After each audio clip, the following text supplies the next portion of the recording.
Je voudrais juste vérifier la présence de Monsieur Millon. Est-ce qu'Aurélien Millon est parmi nous? Il nous rejoindra peut-être. Il avait un impondérable, me semble-t-il, donc je voulais juste vérifier sa présence une dernière fois avant de l'inviter à nous rejoindre. Je vais donc inviter maintenant à monter sur scène Monsieur Bruno Le Boulanger, qui est chef du bureau des technologies et de l'énergie au ministère du redressement productif. Olivier Dauger, agriculteur, chargé des dossiers énergie et climat à la FNSEA, la Fédération nationale des syndicats d'exploitants agricoles. Christine Delamarre, qui est directeur général délégué d'Unifergie, filiale spécialisée dans le financement de la transition énergétique du groupe Crédit Agricole. Sébastien Cousy, qui s'est déjà exprimé dans cette première partie, directeur général de Métanéo, président du groupe de travail 2013 Biogaz du COSEI. Laurent Clément, directeur général EDF Énergie Verdésis, et Damien Maton, délégué général du CER.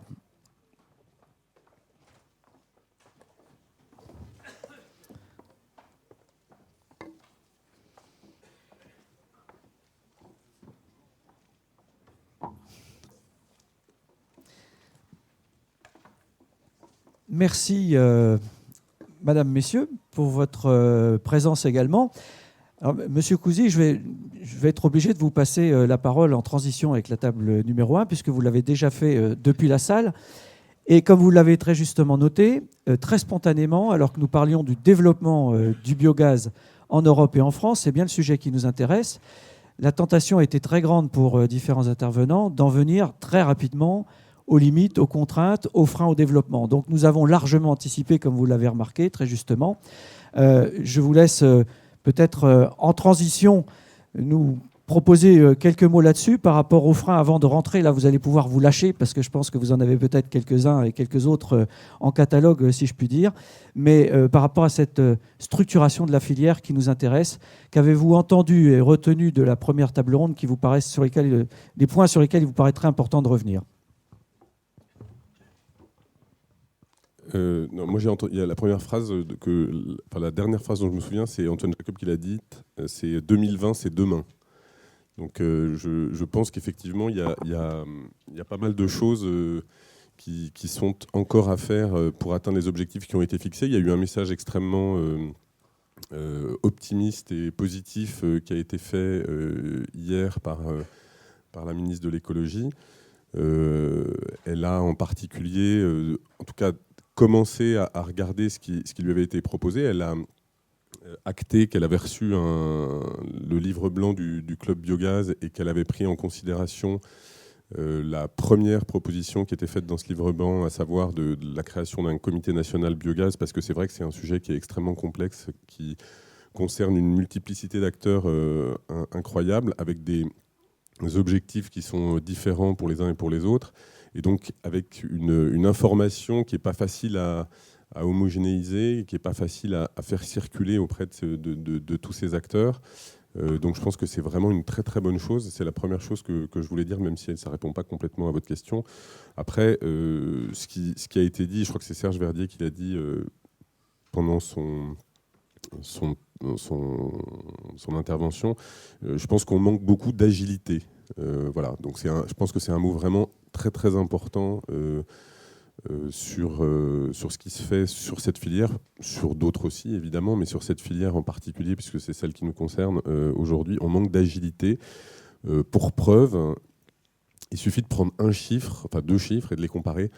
La loi EEG dont je parlais tout à l'heure quand j'ai posé la question, elle a démarré en 2000 en Allemagne. 8 ans après, et pourquoi je parle de 8 ans, c'est parce que les tarifs en France, ils datent de 2006. 2006 plus 8, ça fait 2014.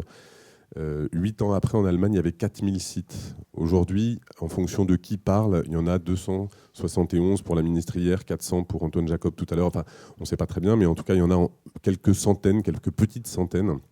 Voilà, dans la même période de temps. Et ensuite, en moins de temps que ces 8 premières années, en Allemagne, ils sont montés à, on nous disait tout à l'heure, 9000 sites. Donc ils ont fait plus 5000.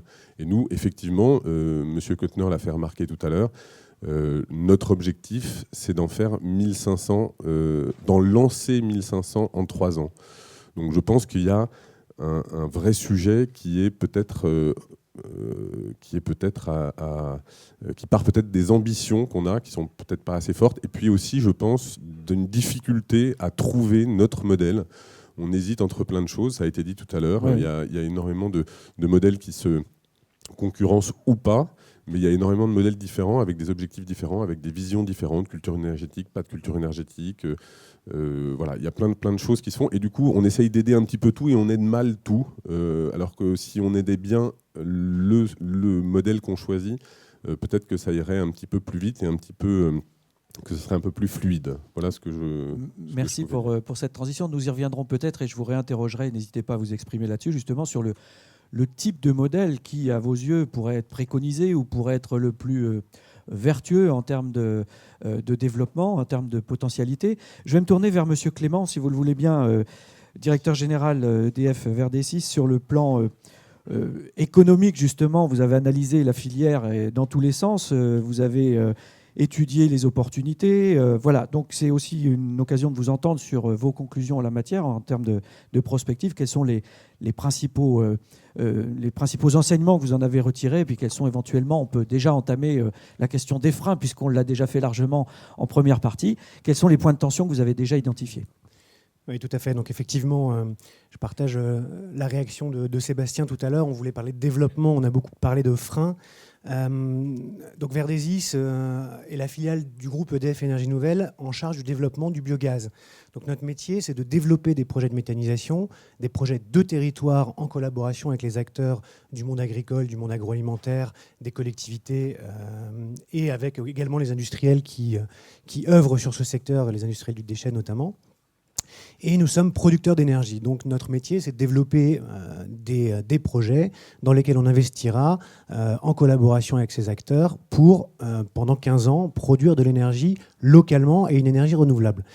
Alors en tant que développeur, les freins de la filière, on les voit, on les subit plus particulièrement. Pourquoi je dis qu'on les subit ? Pour une raison assez simple. Aujourd'hui, on est sans doute une des plus grosses équipes en France à travailler sur le biogaz, puisqu'on est près d'une 60aine de personnes.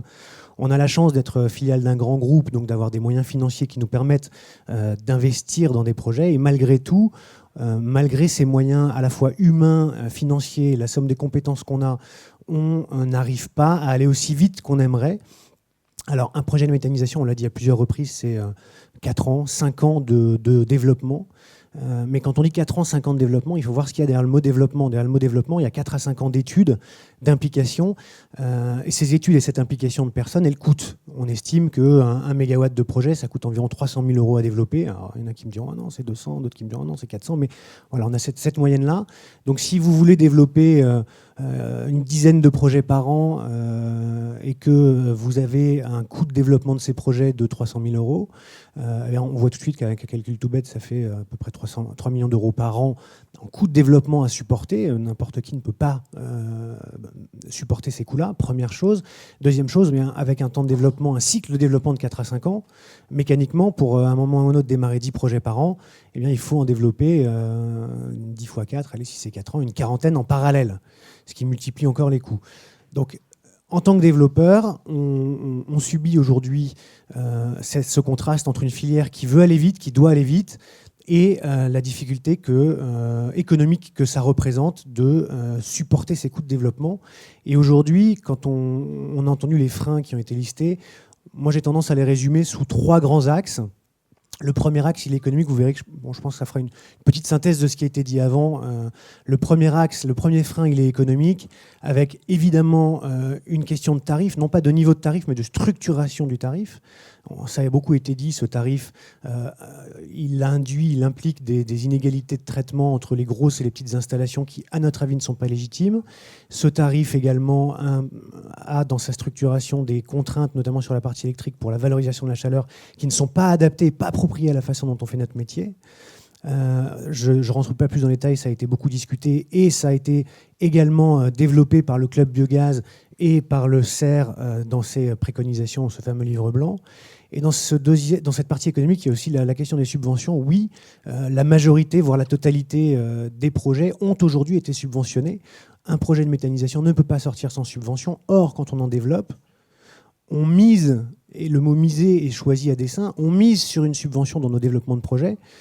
Mais cette mise, elle n'est jamais certaine. Aujourd'hui, en fonction des territoires, des régions, on ne sait pas, alors qu'on développe un projet pendant 4 ans, si in fine on aura une subvention et quel sera son niveau.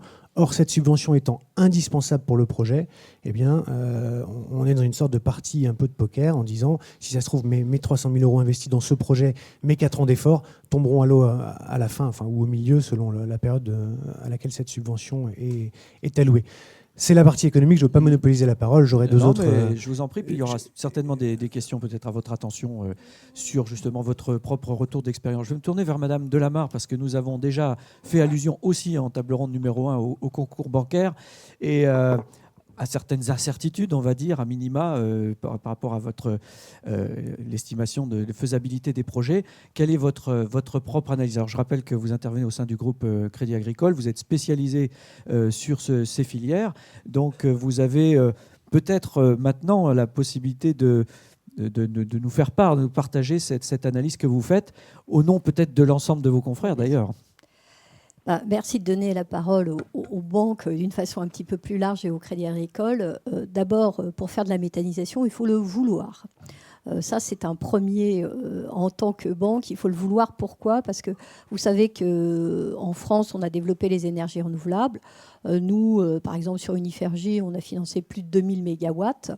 Et puis, comme le disait Antoine tout à l'heure, la méthanisation, ce n'est pas l'éolien. C'est-à-dire que la méthanisation, c'est un vrai métier qui se situe entre le métier de l'industriel et industriel côté effectivement exploitation.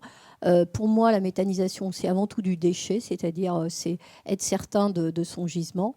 Et donc, quand je dis qu'il faut le vouloir, c'est-à-dire que nous, Crédit Agricole, en fait, on s'est mis en ordre de marche quand on a compris que cette filière allait se développer, parce qu'on en est tous persuadés.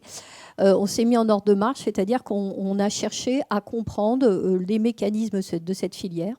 Et on a notamment construit un outil qui est un outil extranet client qui permet en fait à nos clients aujourd'hui de rentrer un certain nombre d'informations et de données super techniques. Parce que la difficulté dans la banque, vous savez, nous on est des gens assez basiques, c'est quoi le risque de crédit que nous prenons? Donc pour connaître son risque de crédit dans la méthanisation, je dois vous dire que c'est très compliqué. Alors on y reviendra par plusieurs échelles. Vous avez essayé de mettre en place votre propre outil d'analyse voilà, c'est-à-dire pour essayer de renseigner le plus possible. Voilà, on a créé l'outil expert. Pourquoi? C'est pour mettre l'expertise dans les territoires. C'est-à-dire qu'aujourd'hui, si vous voulez, dans les banques, vous avez soit de l'expertise au niveau central, mais ces expertises dites de financement de projet sont des expertises en général qui ne vont pas jusqu'au territoire. Donc nous, on a pris cette optique. On a dit, voilà, le Crédit Agricole veut accompagner le développement de la filière. Alors quand je dis qu'il veut l'accompagner, il est bien sûr au cœur du dispositif agricole. Et dans cette optique-là, c'était bien sûr à la base principalement les méthanisations à la ferme que nous visions. Mais on a bien entendu élargi notre champ d'investigation vers le territorial, voire, les méthanisations pour les industriels, notamment de l'agroalimentaire. Donc cet objectif, c'est que le client et sa banque se comprennent. Et ça, il a fallu faire un effort de formation. Et cet outil, en fait, il sert, si vous voulez, à scorer les projets d'une façon assez professionnelle et assez didactique vis-à-vis de nos clients, puisqu'en fait, ça fait des questions-réponses et ça permet assez rapidement à nos clients de comprendre ce qui va bien dans leur projet et ce qui va moins bien. Et ensuite, on développe un business model pour voir effectivement si le projet est autoporteur ou pas. Donc, on le veut. Et on l'a fait, c'est-à-dire qu'aujourd'hui, moi, je dis que le Crédit Agricole a à peu près financé autour de 150 projets. Bien sûr, principalement axés sur les projets à la ferme. Et que dans cette volonté, il est entendu qu'il a fallu aussi former nos commerciaux, former nos comités de crédit, parce que, comme il a été dit antérieurement, la méthanisation, pour un banquier classique, c'est très compliqué. Alors, vous dites, d'un côté, il faut le vouloir. Par contre, on peut le vouloir pour différentes raisons. Et M. Bouchonneau, par exemple, tout à l'heure, en première table ronde, parlait de sa motivation en disant que pour lui, c'était d'abord et avant tout, c'était une partie intégrante de son métier d'agriculteur, d'éleveur, et que c'était la première motivation dans le projet, c'était la contribution à ce que ça pouvait apporter à l'exploitation. Il peut y avoir d'autres motivations, on peut l'imaginer, comme de la diversification de revenus, comme de la... Oui. Voilà. Voilà. Est-ce que vous tenez compte de ce critère? Est-ce que vous faites un distinguo déjà au départ du projet dans la volonté, ce qui motive la volonté? Alors d'abord, il ne faut pas croire que les énergies renouvelables au sens large sont là pour que les revenus d'exploitation qui ne marchent pas très bien s'améliorent. Je crois qu'il ne faut pas partir de ce critère-là. Le premier critère, c'est de dire, voilà, on le veut pour une véritable raison. On veut valoriser ces déchets. On veut éviter de polluer les sols, on veut améliorer effectivement globalement l'efficacité de son exploitation. Donc je pense que le premier critère, c'est celui-là. Le deuxième critère, c'est est-ce qu'on en a les moyens financiers ? Tout le monde a parlé de la complexité des tarifs, de la nécessité d'avoir des subventions. Moi, je vais vous dire quelque chose de très simple. Grosso modo, aujourd'hui, en méthanisation, il y a à peu près 40% qui correspondent soit à de l'autofinancement, soit de la subvention, et à peu près 60% à la mise en place d'un financement. Ça veut dire qu'il faut quand même en avoir les moyens au départ, ou un peu de moyens, un peu de fonds propres à mettre dans le projet. Donc là encore, c'est quand même ces projets-là, compte tenu des aléas qu'ils représentent, on ne peut pas les financer à 100%. Où ça devient beaucoup plus compliqué. Donc déjà, il faut prendre conscience qu'il faut avoir un certain niveau de revenu et il ne faut pas mettre en péril son exploitation parce qu'on a décidé de faire un projet de méthanisation. Je me souviens, j'ai vécu le moratoire photovoltaïque, le nombre d'appels que j'ai reçus de mes caisses régionales en région en disant voilà, l'installateur, il ne va peut-être pas installer au bon moment, donc l'agriculteur, il n'aura pas son projet connecté, donc il n'aura pas son tarif. Voilà, il faut comprendre qu'aujourd'hui, les énergies renouvelables, c'est un métier très technique, c'est un métier très évolutif. Le nombre de fois où la réglementation a évolué et où ça a mis les modèles avec des points d'interrogation, je dis qu'il faut quand même le faire avec l'intelligence et la prudence de tout investissement. Merci Madame Delamarre. Je vais vous proposer de passer le micro à Monsieur Dauger. Justement, pour peut-être nous faire part de... Je vous voyais acquiescer à ce que disait Madame Delamarre. Dans la profession en général, quelles sont, d'après vous, à ce stade, les premières motivations par rapport au projet de méthanisation dans la profession? Et justement, par exemple, en Allemagne, dans les milieux professionnels français, on a souvent tendance, on rappelle souvent le lien qu'il peut y avoir, l'intérêt économique mutuel. Par exemple, on dit qu'en Allemagne, la filière porcine aurait profité des projets de méthanisation. Est-ce que ce lien peut exister en France? Est-ce que ça peut présenter un intérêt particulier pour certaines filières en France? Oui, bonjour. Donc, Olivier Dauger, je représente la FNSEA, mais aussi le Conseil de l'agriculture française énergie, donc derrière la PCA et les COP. Donc, on a des réflexions communes. Donc, je pense que c'est aussi l'ensemble, quand une grosse partie de la profession. Oui, évidemment, on dit aussi pour les laitiers, notamment, où on parle de 20 centimes d'écart dû à la méthanisation en Allemagne. J'acquiesçais parce que c'est vrai qu'un projet de méthanisation, vu le coût, vu le temps passé, vu les contraintes et ainsi de suite, il vaut mieux avoir les reins solides et ne pas le voir comme une façon de remettre l'exploitation sur le bon chemin. Ça a été dit, les deux trois intervenants agriculteurs, c'est vraiment une vocation, il faut vraiment le vouloir.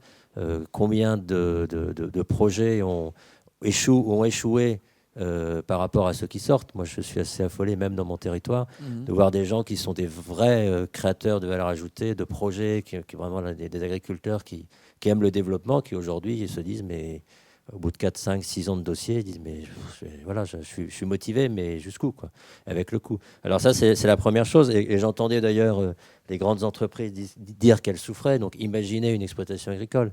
Si des grandes entreprises nationales, internationales, avec tous les services et tout ce qu'ils ont souffrent, l'agriculteur, évidemment, il n'a pas les reins aussi solides, il n'a pas les services aussi compétents et ainsi de suite. Quoi. Il peut s'appuyer, mais il est un peu tout seul. Et en plus, voilà, l'élevage, c'est aussi des filières qui ne sont pas forcément dans une situation très, très saine. Donc, c'est pas, économiquement parlant, je parle, donc c'est pas évident.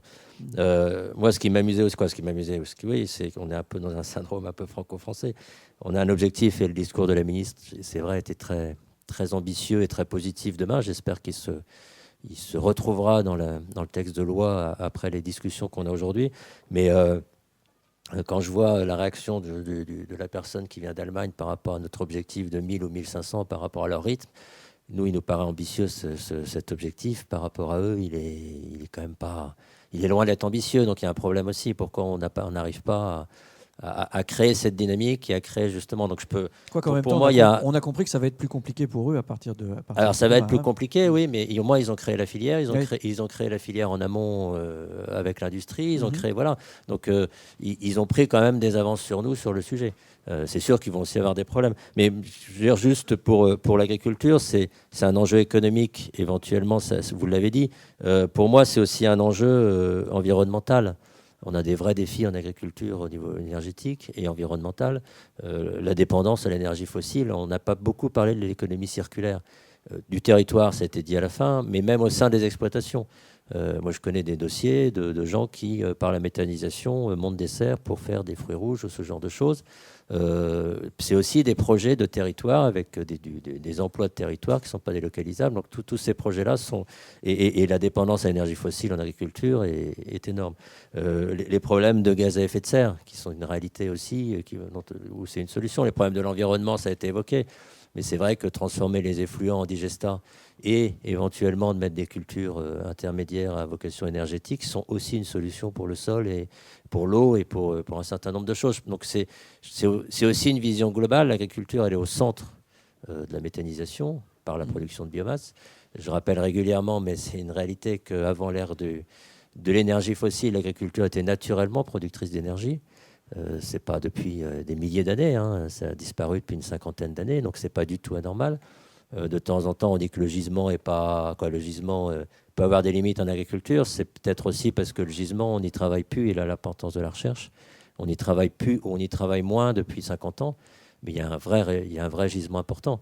Je pense pas que, notamment quand j'entends les résidus, moi je pense pas que il y a des résidus qui peuvent être intéressants, mais ils sont quand même limités. Tout ce qui est résidus, paille et compagnie, je ne suis pas sûr que le retrait de la paille des sols en matière de matière organique et tout ça soit aussi. Quoi, il faut faire attention. Donc il vaut peut-être mieux. Voilà, on a besoin de cette matière organique. Si on l'enlève, on est obligé de remettre de l'engrais. Donc on revient à un problème. Voilà, transformer les effluents en digestats, c'est maîtriser l'apport d'engrais organiques dans le sol. Donc il y a plein d'avantages. Il y a plein d'avantages. Il y a plein de voies d'avantages, je dirais. Voilà, pourtant, sauf erreur, je pense que ce n'est pas dévoiler un secret que de rappeler que parmi les positions de la profession, de votre syndicat en particulier, vous préconisez régulièrement l'emploi de maintien et l'emploi de cultures énergétiques dédiées même. Donc on y reviendra d'ailleurs cet après-midi à propos des biocarburants, puisque c'est l'une des problématiques évidemment que nous allons traiter aujourd'hui, avec notamment une directive qui est en cours d'instruction pour limiter ou libérer cette possibilité.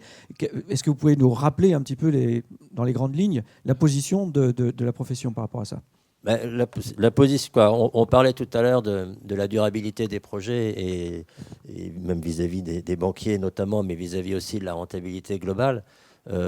Pour moi, il y a évidemment l'aide à l'investissement et le tarif qui est important, mais il y a aussi quand même l'efficacité du méthaniseur en matière de production de gaz et d'énergie. Et on le sait que les effluents seuls en termes d'efficacité sont pas au top, quoi. Donc de pouvoir rajouter, ça a été dit, hein, on est vraiment sur un système de bactéries, quoi. Voilà, il faut aussi pouvoir rajouter, donc il ne faut pas s'interdire. Ça a été d'ailleurs, j'ai entendu redit par la personne de l'ADEME. Je crois qu'il ne faut pas s'interdire. Et la profession agricole française a toujours été très claire. Le système allemand en tant que tel ne nous satisfait pas, ça c'est clair. Le système, mais de là à dire on passe de 80% à 0%, ça ne nous satisfait pas non plus pour un certain nombre de raisons que j'évoquais. Je crois que l'apport, la première façon, c'est de pouvoir produire suffisamment de gaz pour que le méthaniseur soit rentable, régulier, en fonction de la saison. Ça a été dit, hein, les cives ou d'autres cultures peuvent aussi dépendre du climat. Donc, et quand on dit il y a beaucoup de déchets, c'est vrai, il y a beaucoup de déchets. Mais aujourd'hui, il y a peu de méthaniseurs. Moi, j'aimerais qu'on fasse le calcul. Si on arrive à 1000, 1500, 2000 méthaniseurs en France, on voit déjà dans certaines régions, moi je suis proche de la frontière belge, on voit déjà une pression sur les déchets en termes de tarifs. Donc il ne faut pas non plus que l'agriculteur se retrouve coincé avec des tarifs de déchets qui vont augmenter. Parce que si on peut les valoriser, ils auront tendance à augmenter par la pression. Voilà, c'est le marché. Hein.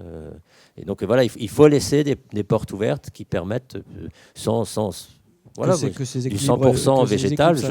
La profession l'a dit. Moi, ça me gêne pas de dire, c'est pas la bonne voie. Merci, monsieur Dauger. Monsieur Boulanger, on continue ce tour d'horizon. Je vais vous laisser réagir à ce que vous avez entendu jusqu'à présent, peut-être pour vous aider à cette occasion à faire passer les messages qui vous paraissent importants à ce stade. On a déjà évoqué beaucoup les freins, vous l'avez entendu, il y en a beaucoup. Il y a beaucoup de contraintes qui sont plus ou moins bien ressenties. On entend bien les freins, la traduction à travers la vitesse de mise en place des installations, du développement, la montée en puissance qui est toujours assez lente, il faut dire les choses comme elles sont. Voilà, je vous laisse réagir par rapport à ça et je me tournerai ensuite vers M. Mathon pour aller un petit peu plus largement au-delà du biogaz, peut-être faire d'autres comparaisons si vous le voulez bien. Oui, alors, moi qui représente l'administration et le ministère chargé de l'industrie, je suis a priori plutôt à la lisière du sujet de la méthanisation, sujet scientifique, énergétique, agricole, institutionnel. Et pourtant, tout ce que j'ai entendu était passionnant pour moi. Alors, l'enjeu, c'est évidemment, de mon point de vue, de trouver une forme d'alliance entre le monde agricole et le monde industriel au travers d'un procédé, de technologies qui sont associées, qu'est la méthanisation. Alors, est-ce un enjeu? Ça devrait être totalement naturel. Rappelons tout simplement que la révolution industrielle est née d'abord de la révolution agricole qui a permis évidemment de libérer de la main-d'œuvre pour venir s'employer dans la production d'objets manufacturés. Toute proportion gardée, on est a priori dans la même logique, une valorisation nouvelle par des procédés finalement de sous-produits agricoles peut-elle ou pas fabriquer une industrie. Ce qu'on voit ici, il y a des questions sur la faisabilité, les verrous, c'est pas trop ce que je vais évoquer. Je vais évoquer le potentiel, le scénario possible, l'opportunité, éventuellement la contre-référence possible qu'on doit éviter. Alors, le potentiel... En lien aussi avec la première table ronde, j'imagine, à laquelle vous avez assisté, où on a parlé de perspectives. De perspectives. Et donc, j'ai retenu ça. Effectivement, de retombées industrielles. J'ai entendu ces deux chiffres. Alors, c'est 7 000, voire 16 000 emplois. Et moi, je vais m'intéresser dans ces emplois-là aux emplois industriels. Alors, paradoxalement, moi, je m'intéresse aux emplois délocalisables.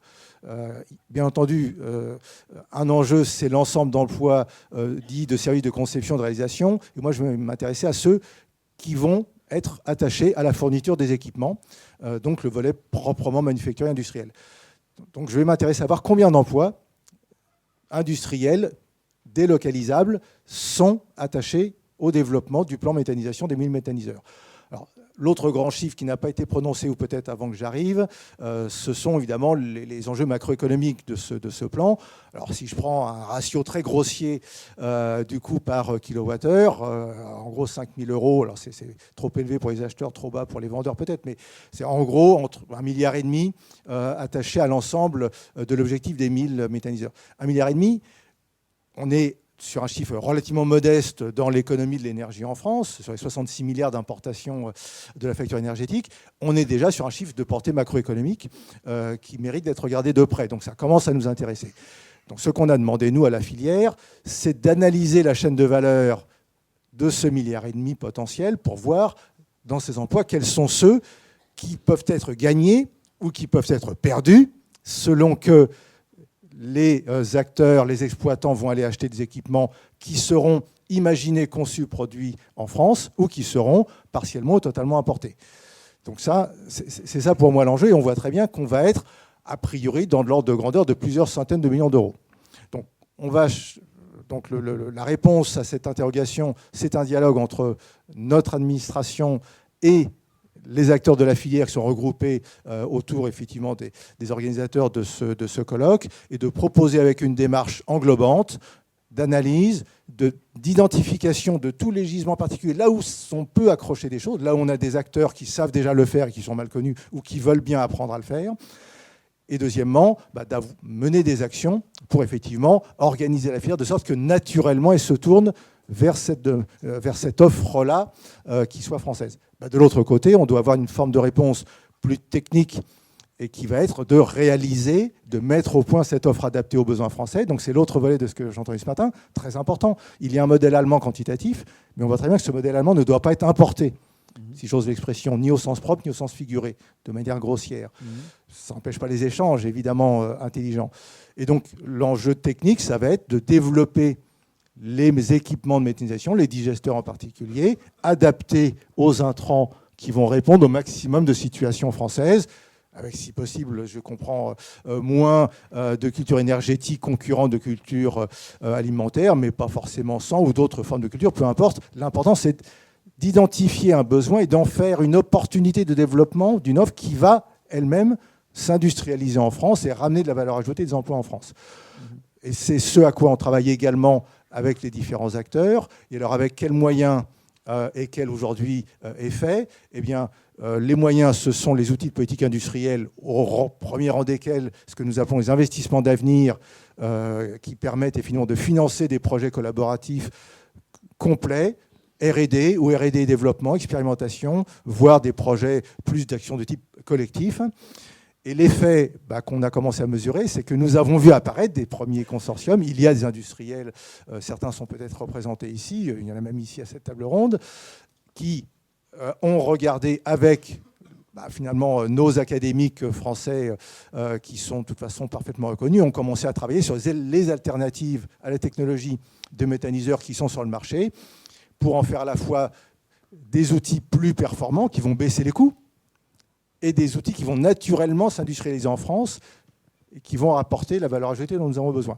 Je termine juste cet élément. Alors, dès lors que ces projets existent, ils vont être examinés au regard de leur sérieux, de leur crédibilité, de leur faisabilité. Je peux vous dire ici que nous en avons reçu des qui sont tout à fait probants et que les premières décisions positives qui vont pouvoir accompagner, accélérer ces projets ont été prises et sont en passe de pouvoir être communiquées à ces porteurs. Alors maintenant, tout ça, pourquoi et quel enjeu rapporté à ce qui a été dit ce matin, à la soutenabilité, à la réalité de ce programme et à nos ambitions? Le rapprochement avec le solaire photovoltaïque a été fait à 2-3 reprises de manière allusive. 1,5 milliard, c'est également ce qui a été le pic des importations de panneaux photovoltaïques en 2011. Ça a été le déclencheur du retournement de l'opinion, le déclencheur du retournement des dispositifs publics, le retournement du marché. Ça a été le début de la fin de la bulle du photovoltaïque.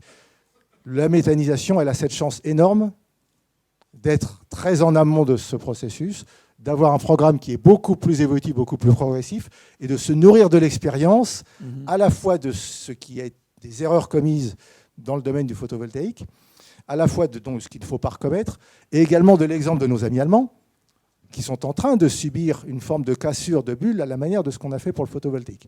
Et donc, les mots-clés pour ça, ça va être, il faut évidemment que les emplois de toute nature soient rapatriables pour montrer que les efforts publics, le tarif de rachat et subventions, créent de l'emploi de toutes sortes en France, pas que d'accompagnement et pas seulement, au-delà, même si sont nécessaires, le renforcement des exploitations agricoles et la valorisation, mais également des emplois industriels. Et c'est ça qui fera l'adhésion collective au projet. Et deuxièmement, c'est ce qui rapporte évidemment les ressources qui permettent de prolonger les soutiens publics. Et c'est donc là les clés du succès. Merci, Monsieur Le Boulanger. Alors justement, à propos de... à propos de comparaison et de retour d'expérience par rapport aux autres énergies renouvelables, Damien Maton, vous avez un regard très transversal, une connaissance très transversale par rapport aux autres énergies. Justement, quels enseignements peut-on tirer pour le biogaz en particulier de ce qui se passe ou ce qui s'est passé pour d'autres filières? Quel retour d'expérience intéressant? Quels enseignements vous nous proposez de partager? Quel type de recettes on pourrait appliquer au biogaz qui ont fonctionné pour d'autres énergies renouvelables? Alors, tout d'abord, faut rappeler qu'il y a 2 filières d'excellence française en termes industriels, que sont l'hydroélectricité et le bois énergie, en fait, dans la fabrication des équipements. Et assez bizarrement, c'est les filières, je dis bizarrement, mais c'est évidemment une blague, mais c'est les filières les plus anciennes. Donc, ce qu'on voit, c'est qu'évidemment, il faut du temps pour consolider des acteurs, et que donc on ne peut pas demander à la méthanisation le degré d'excellence qu'a atteint l'hydroélectricité ou le chauffage au bois domestique, par exemple, qui sont les premières filières énergie renouvelable qui ont été développées en France. Ça, c'est le premier élément. Le deuxième élément, il y a des filières qui ont été développées un peu plus anciennement que la méthanisation, mais beaucoup plus récemment que l'hydroélectricité et le chauffage au bois. C'est notamment l'éolien, et en particulier l'éolien terrestre. Deux filières-là, on commence à tirer un petit retour d'expérience. Et là où on avait un discours qui tombait dans la sinistrose il y a quelques années, qui était « on a loupé le train, on ne peut rien faire, on n'y arrivera jamais », ce discours-là est en train d'évoluer parce que, effectivement, si on met en œuvre un certain nombre de recettes, on peut remonter la pente. Il n'y a pas de fatalité dans ce pays, notamment, à ne pas être dans la course industrielle, parce qu'on a un savoir-faire sur toute la chaîne de la valeur qui est en mesure, sinon de combler la totalité du retard, au moins d'en rattraper en partie et d'équilibrer les choses à terme, je pense, d'équilibre de la balance commerciale. Alors je vais vous prendre deux exemples et puis ensuite j'essaierai de faire l'analogie avec la méthanisation. Mais nous, en matière de structuration de filière, on a travaillé, que ce soit pour l'éolien terrestre ou pour le solaire, selon une méthode spécifique pour l'un et pour l'autre, mais qui est parfaitement duplicable et qui n'est pas exclusive. Pour l'éolien terrestre, on a travaillé à la made-in francisation des éoliennes installées sur le territoire français, parce qu'aujourd'hui, c'est quoi une éolienne? C'est comme l'automobile, c'est 10 000 composants fabriqués ici ou là, un assemblier. Et donc, il s'agissait, dans ce projet Windustry France 2.0, de convaincre les assembliers qu'une offre de composants made in France existait, première chose, donc l'identifier, est éventuellement compétitive et était également pertinente dès lors que, par exemple, il peut paraître absurde de transporter le gros composant sur plusieurs milliers de kilomètres. Alors, ce projet-là, il est enclenché et il consiste en quoi? Il consiste, identifier, cartographier les sous-traitants potentiels qui parfois ne connaissent pas eux-mêmes leur propre capacité en fait, à répondre aux besoins d'un assemblier. Donc il faut essayer de les repérer, il faut faire du maillage du territoire. Alors on a développé tout un réseau de partenaires, CCI, Agence de développement économique, qui repèrent ces pépites, qui nous envoie ces pépites à travers notre filtre, qui est l'ensemble des services achats des grands donneurs d'ordre. Ceux-ci sélectionnent les pépites. Et si ces entreprises-là valent le coup sur papier, on les accompagne à travers des audits de leur outil de production pour savoir si, évidemment, il y a un intérêt par rapport à leur outil de production, si les investissements ne sont pas trop lourds, pour les accompagner vers le marché de l'éolien. Alors, sur le solaire photovoltaïque, on est dans une logique assez différente, mais qui pourrait parfaitement correspondre aux enjeux de la méthanisation, parce qu'à la table ronde précédente, on parlait d'export. Dans le solaire photovoltaïque, on procède plutôt à la contre-attaque. On a été attaqué par des fabricants étrangers. Subi, voilà. Voilà, on a Bruno Le Boulanger rappelait tout à l'heure la balance commerciale à son pic, qui était, je crois, l'année 2009 ou 2010. Depuis, la balance s'est un peu rééquilibrée. Mais effectivement, là, on essaie de procéder plutôt à la contre-attaque, c'est-à-dire que à travers une démarche proactive à l'export, on essaye de monter des consortiums français pour répondre aux appels d'offres internationaux, pour aller cibler des régions stratégiques en termes de solaire. Donc, c'est absolument duplicable pour d'autres filières. Donc, et c'est pas exclusif, hein, c'est-à-dire qu'il faut travailler sur le Made in France, sur les installations installées dans notre pays, puis il faut aussi effectivement être agressif à l'export. Mais tout ça, évidemment, est possible. C'est une démarche d'ailleurs pour laquelle les professionnels doivent se prendre un petit peu en main. Hein. C'est-à-dire qu'il ne faut pas non plus attendre de l'État tout en la matière. Il faut savoir aussi s'organiser autour de comités de pilotage, de donneurs d'ordre, etc. Mais tout ça dépend quand même, et là je reviens un petit peu sur les propos de Verdésis ou de Méthanéo, il faut programmer des volumes quand même. Il faut qu'il y ait des perspectives parce que, évidemment, dès lors que vous avez des perspectives à moyen long terme, vous avez, pour une PMI sous-traitante, l'envie de regarder si effectivement l'investissement de plusieurs centaines de milliers d'euros dans son outil de production a une possibilité de voir générer du chiffre d'affaires à terme.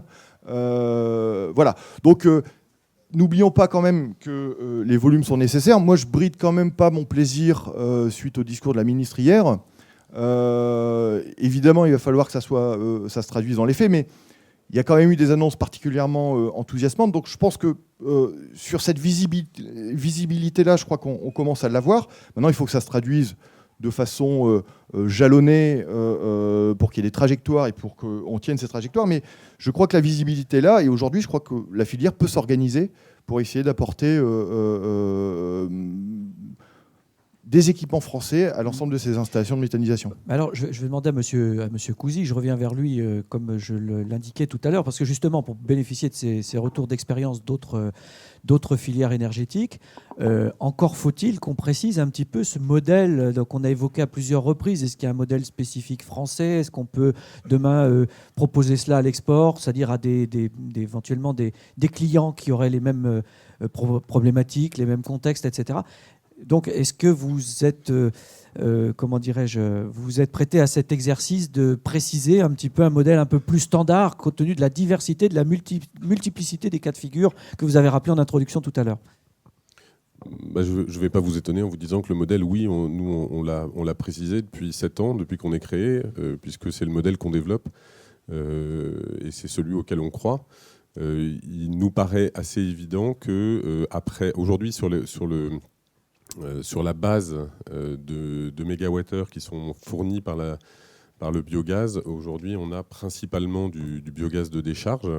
Mon voisin en parlera bien mieux que moi, mais c'est un marché qui va vraisemblablement, qui n'a pas le potentiel nécessaire pour atteindre les objectifs que se sont fixés les différents ministres qui se sont succédés. Donc il faut qu'il y ait un relais de croissance, et ce relais de croissance, il est agricole. Donc, a priori, évidemment, c'est l'agricole qui va primer. Après, la façon dont on peut le faire, nous, on pense que la meilleure façon de le faire, c'est de se regrouper pour faire des projets qui ont du sens.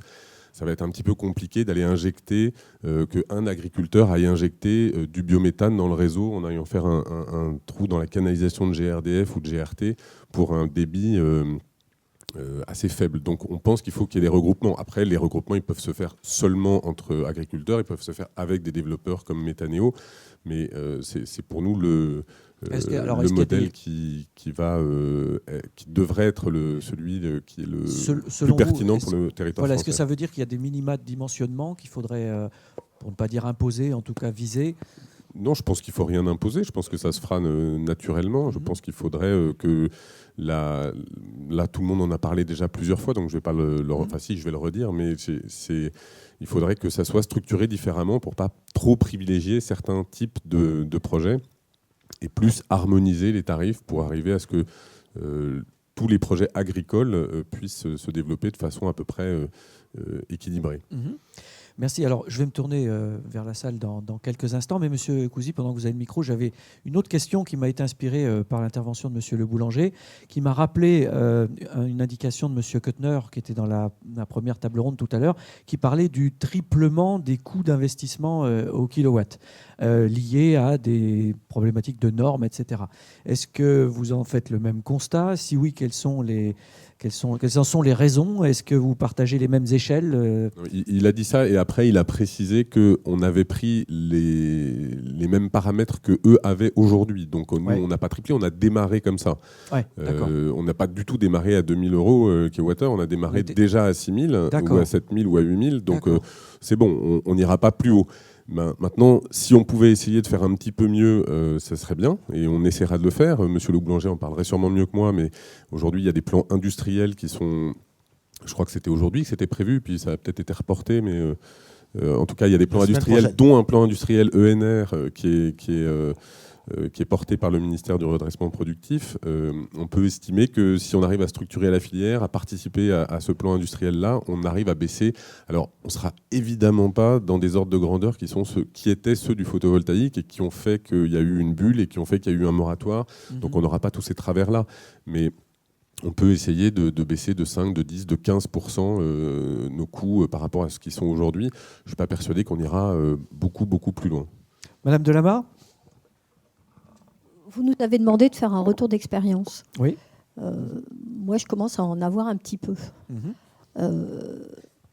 Il y a des expériences qui sont forcément positives, c'est-à-dire qu'on a des agriculteurs qui ont réussi et bien réussi leur projet. Moi, je mets une petite alerte sur le collectif. Je comprends bien le modèle Métanéo qui, effectivement, nous explique le collectif. Le collectif, pour moi, aujourd'hui, on rencontre quand même quelques problèmes. C'est-à-dire qu'on a des moteurs qui ont cassé, on a des déchets qui n'arrivent plus. Quelqu'un a parlé de la frontière belge. On sait que c'est on sait que c'est poreux. Il y a un certain nombre, je dirais, de collectifs autour d'un capital partagé entre des agriculteurs, des industriels, voire en fait des industriels soit du monde du biogaz, soit du monde du déchet. Moi, ma recommandation aujourd'hui, c'est regardez bien quand même les retours d'expérience parce qu'il y a quand même quelques projets qui sont un petit peu en difficulté. Hein. Donc nous, on regarde. On a créé au Crédit Agricole une petite cellule de suivi justement pour ces retours d'expérience. On parle beaucoup avec tous les industriels. Moi, je dis il faut aussi que le secteur comprenne que les uns sont liés aux autres. Le monde de l'agriculture est effectivement lié au monde du déchet extérieur qui sont amenés dans le collectif. Et pour moi, une des réussites, ce sera que ces déchets extérieurs soient pérennisés de sorte à permettre effectivement à toutes les installations de bien avoir le niveau de déchets voulu. Donc, je ne suis pas pessimiste. Je dis simplement que si, alors je parle plus pour le monde bancaire, mais si on avait quelques dossiers qui ne fonctionnaient pas bien, il ne faudrait pas qu'on ait effectivement, je dirais, cet impact un petit peu de frein, puisque vous demandez aux banques, et c'est logique, d'accompagner ces projets-là. Au-delà des difficultés que j'ai exprimées sur la complexité même des projets, il ne faudrait pas qu'on ait des retours d'expérience négatifs. Je pense aux frères Couac pour dire que leur projet, ce sont 2 agriculteurs, ils ont injecté, et je crois, pour parler sous contrôle de GRDF, que ça se passe plutôt bien. Donc il y a aussi des petits sujets d'injection qui peuvent fonctionner. Voilà. Merci, je réponds là-dessus. Je n'ai absolument pas du tout dit le contraire. J'ai dit le relais de croissance, c'est l'agricole. Après, que ça se fasse à 2, à 10, à 50, c'est un autre sujet. Je suis persuadé, comme vous, madame, que le sujet déchets industrie agroalimentaire est un sujet extrêmement périlleux et le modèle à développer ne doit pas être dépendant de ce type de modèles qui sont... mon voisin aussi le sait encore mieux que moi, beaucoup qui partent tous en Belgique. Les Belges vont chercher des déchets jusqu'à Bordeaux, jusqu'à Perpignan. Donc voilà, le relais de croissance, c'est l'agricole. Pour autant, moi, je ne suis pas contre le déchet industriel. Je trouve que c'est vertueux, puisqu'il faut aussi imaginer que le biogaz, c'est avant tout permettre d'éliminer un certain nombre de déchets de façon effectivement opportune et intelligente. Donc pour moi, là, on est plus dans des schémas économiques et des schémas contractuels dans lesquels il faut bien arriver effectivement, comme dans beaucoup d'autres filières. Enfin, si on parle de la biomasse au sens large, vous en avez peut-être parlé hier au niveau du bois, mais toute la problématique de la biomasse, c'est d'avoir la sécurité des intrants pour permettre effectivement ou éviter d'avoir un effet de ciseau dans le modèle économique. Alors, juste une précision, parce que ça fait plusieurs fois que vous parlez de la localisation, de la territorialisation des projets. Est-ce que cela doit être le cas impérativement ? Est-ce que c'est véritablement un facteur clé de succès que de pouvoir maîtriser, j'ai cru comprendre que c'était l'idée, maîtriser des flux de substrats, notamment pour tout ce qui pourrait venir de l'extérieur de l'agriculture. Effectivement, tout le monde peut en témoigner de ces camions-citernes qui traversent la France en long, en large, en travers, avec des substrats issus du démélange de produits, etc. Vous voulez répondre à cette question ? Et puis M. Dauger tout de suite après. Oui. Non, effectivement, on a insisté tous sur la notion de projet de territoire. Et un projet de territoire, c'est par essence et par définition un projet local. Notamment, quelques notions de tonnage ont été données au fur et à mesure de cette matinée. On entendait 10 000, 15 000, 20 000 tonnes. Donc ça représente des quantités à transporter colossales, aussi bien en amont, parce qu'on apporte ces déchets, ces coproduits à valoriser sur l'installation. Et ensuite, on a produit du digestat qu'on doit aller rendre au sol. Donc on a du transport amont, du transport aval. Donc par définition, c'est une double bonne raison, tout ça, oui. Voilà, donc par nécessité, même économique, par nécessité environnementale, pour ne pas transporter les déchets sur des grandes distances, tout ça doit se passer en local. Mais Ce qu'on constate aujourd'hui, et là aussi c'était le sujet de ces interventions, ce qu'on constate aujourd'hui, c'est qu'en fonction des différences qui existent chez nos voisins belges, italiens, allemands, de niveau de tarif, eh bien, plus on se rapproche des zones frontalières, eh bien, plus les flux de déchets vont être aspirés, enfin déchets ou pas déchets, ou coproduits, mais vont être aspirés parfois à valeur positive, même souvent vers ces pays limitrophes, aux dépens de nos installations françaises. Et parfois, effectivement, c'est des camions qui vont du sud de la France jusque en Belgique, par exemple.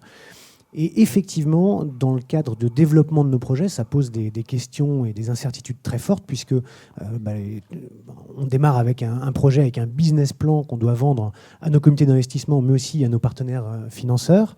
Et les questions qui reviennent, c'est comment sécurise-t-on ces flux amont ? Alors, oui, par exemple, des leviers comme la contractualisation, ça peut s'envisager, c'est fiable ? Sur le papier, oui. Oui. Après, se pose la question de la durée de cette contractualisation et de la fiabilité même de la contractualisation. Madame Delamarre ?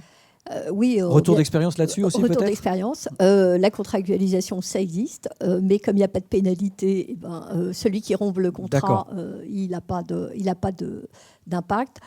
Personnellement, moi, je milite pour en fait avoir des déchets effectivement en proximité et regarder l'intérêt en fait entre le monde agricole et le monde agroalimentaire, puisque souvent c'est autour du monde agro ou des collectivités locales, puisque maintenant on vient d'autoriser effectivement les déchets de steppe, etc.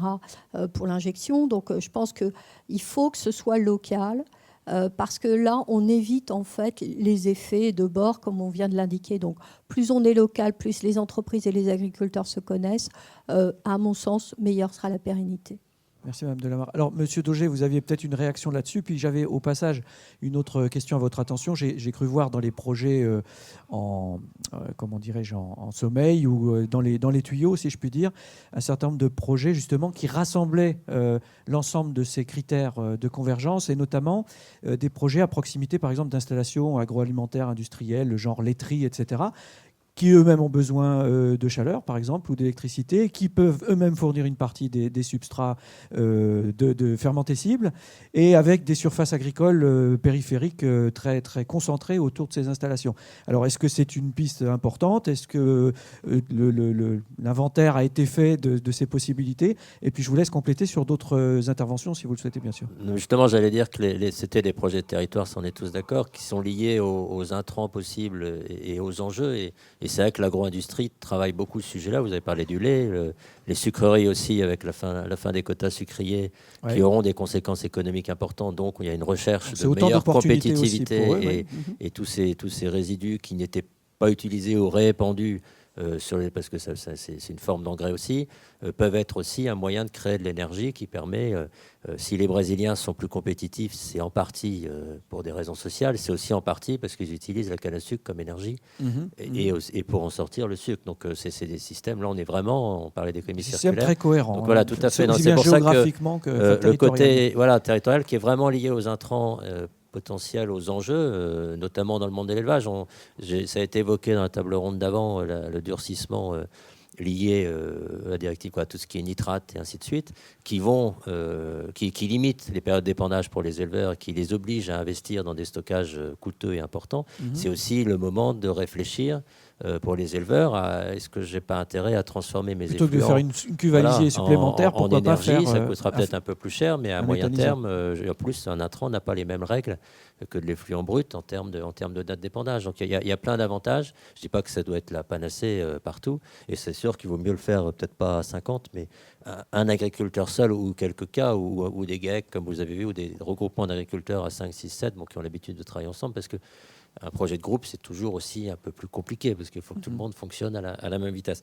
Non, ce que je voulais dire tout à l'heure, c'est que justement, mon agricole n'est pas du tout fermé à s'associer à d'autres pour faire ça. Simplement, elle veut quand même garder une certaine maîtrise de ses effluents, de ce qu'elle apporte. C'est-à-dire la maîtrise, c'est la valeur ajoutée. On parlait tout à l'heure de l'intérêt, notamment en Allemagne, d'avoir fait ça pour améliorer la productivité de l'élevage en Allemagne. C'est une réalité. Donc l'agriculture veut aussi garder quand même cette possibilité-là. Les chiffres des revenus des agriculteurs sont sortis hier. Bon, ils sont en baisse, mais ce qu'on voit surtout, c'est que la compétitivité de l'agriculture française est en baisse par rapport à ses voisins. Et c'est-à-dire que c'est en dehors du fait des hausses et des baisses annuelles des revenus des agriculteurs, c'est plus grave. Et ça, ça peut être une solution de valoriser ces effluents. Et puis l'autre chose, on parlait de simplification, des freins à simplification. Simplification, parce que dans les débats qu'on a eu au CNTE, certaines associations pensaient que simplification, c'était suppression de la réglementation. Je ne pense pas. C'est déjà un guichet unique. On est dans un pays où le dossier doit passer par un certain nombre d'administrations, de collectivités locales, ainsi de suite. Et à chaque fois, les délais reprennent. À chaque fois, les banquiers attendent les accords pour déclencher leurs délais. À chaque fois, bon voilà. Et du coup, c'est pour ça qu'on perd un temps fou. Et on parlait d'acceptation sociale aussi tout à l'heure. C'est vrai qu'un méthaniseur, il faut d'ailleurs informer un peu ce que c'est, mais c'est du gaz. Donc oui, ça fait peur. Et plus vous faites durer les études d'impact, plus vous faites durer ça, les gens se disent, mais s'il faut 5 ou 6 ans pour avoir le droit de sortir un méthaniseur de sel, c'est que peut-être il y a des risques. Et vous voyez, c'est un cycle, tout ça, c'est des cycles un peu. Et voilà, ça fait partie des freins qu'on a évoqués en première partie, mais sur lesquels nous ne sommes pas revenus. C'est le fameux, ce qu'on appelle communément le NIMBY. Hein. Je veux bien une installation, je veux bien du méthane partout, mais chez le voisin, pas chez moi. Donc ça a été évoqué tout à l'heure. Monsieur Bouchonneau a dit que par chance, ils n'ont pas été concernés. Par contre, vous devez être témoin qu'il y a un certain nombre de projets qui sont freinés par ce type d'ONG ou d'associations. Il y a localement des gens qui demandent des explications, qui ont un peu peur et qui se disent il y a risque. D'où, et d'ailleurs, ça a été évoqué tout à l'heure, je pense qu'il y a un gros travail, je sais qu'un certain nombre d'associations le font, sur justement la maîtrise du risque lié à ça, parce qu'il y a un travail à faire. Et je rajouterai, je terminerai là-dessus, je pense qu'il y a un gros travail, et le représentant du ministère de l'Agriculture n'est pas là, mais sur la formation. Même des agriculteurs, sur la formation sur ces énergies nouvelles. Ça a été dit, c'est un véritable élevage, hein, ça se fait pas, c'est pas juste j'investis, je mets en place et ça va marcher, et je vais avoir du revenu. C'est vraiment un nouveau métier. C'est du travail tous les jours, c'est une maîtrise des bactéries, c'est ainsi de suite, c'est un autre métier, donc il y a sans doute besoin aussi d'accompagnement par la formation et la recherche sur ce sujet. Alors, Monsieur Cousy, pour terminer, avant de nous tourner vers la salle, nous avons bien compris l'intérêt des projets de territoire avec cette cohérence géographique. Par contre, effectivement, il y a ce frein sur lequel je voulais vous interroger également, justement, puisque c'est local, il y a des freins, il y a des réticences locales à travers les associations, les voisins, etc. Est-ce que pour vous, c'est un enjeu important dans les années à venir dont il faut s'occuper, ou est-ce que ça restera marginal ? Il y a des freins sur toutes les énergies renouvelables. Il y en a déjà sur la méthanisation. L'expérience que j'ai sur le terrain, c'est que dans 90% des cas, quand on anticipe, qu'on va expliquer et qu'on le fait correctement en étant assez honnête et qu'on a la chance ou la possibilité de faire visiter des sites pour prouver que ce qu'on dit est vrai. Il faut faire de la pédagogie quand même. Ouais. Ça passe. Voilà. Après, il y a évidemment 10% ou 15% des cas où ça passe moins bien, où il y a des irréductibles et où c'est compliqué de faire entendre raison parce que voilà, c'est pareil partout. Donc je suis absolument incapable de vous dire ce qui se passera dans l'avenir. Mais Monsieur Clément, vous avez une expérience par rapport à ça ou Oui, non, je partage effectivement. C'est légitime d'avoir des inquiétudes qui sont la plupart du temps issues d'une mésinformation ou d'une désinformation. Oui. Quand on va expliquer, qu'on explique ce qu'on fait visiter, qu'on rassure, la plupart du temps, les contestations, la majorité des contestations... Surtout ne pas rester caché et s'ouvrir sur l'extérieur et le voisinage. Et éviter l'amalgame. Il y a des amalgames qui se font sur la méthanisation, par exemple. Hein, il y a différents modèles de méthanisation. Ils n'ont pas tous les mêmes impacts. Un site qui va faire du tri mécanobiologique et des ordures ménagères n'aura pas les mêmes impacts potentiels qu'un site qui va faire de l'agricole, qu'un site qui va faire des déchets industriels, etc., etc. Donc il faut vraiment expliquer tous les paramètres du projet local qu'on développe sur le territoire. Et au cas par cas. Merci Monsieur Cousy. Je me tourne vers la salle comme promis. Merci de lever la main rapidement pour que je puisse vous identifier très vite. Madame, monsieur qui a levé la main là-bas aussi, je me permets de vous désigner du doigt pour qu'on puisse vous passer le micro rapidement.